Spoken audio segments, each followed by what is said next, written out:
The Nigerian government has blamed foreign entities for instigating protests and unrest in the country. However, the protests, which began on August 1st, have been led mostly by youth calling for President Bola Tinubu to step down due to economic hardships and systematic corruption. The protesters have been waving Russian flags, which Russia has quickly distanced itself from, stating that it does not interfere in the domestic affairs of foreign states. The Nigerian government has arrested several people in connection with the waving of Russian flags and has warned against calls for coups or political disruptions.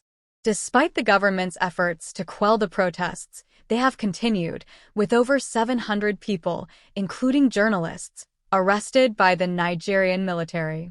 The protests have left at least 13 people dead, according to rights groups, although the Nigerian police claim that only 7 have died. The government's response to the protests has been criticized as heavy-handed, with curfews imposed in parts of the north. Human rights lawyer and activist Ng joins us live from Abuja to discuss the situation.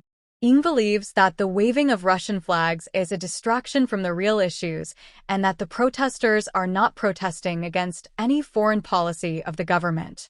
The protesters are demanding an end to bad governance, corruption, and economic hardship.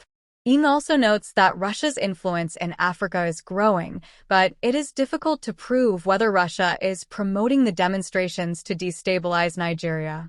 The Nigerian government's reaction to the protests has been criticized as trivializing the issues and viewing the protests as an agenda by political opponents to push President Tinubu out of power. The international community must realize that the protests are about Nigerians demanding better governance and an end to economic hardship. The government's policies, such as the removal of fuel subsidies, have only exacerbated the economic crisis, and the people are demanding change.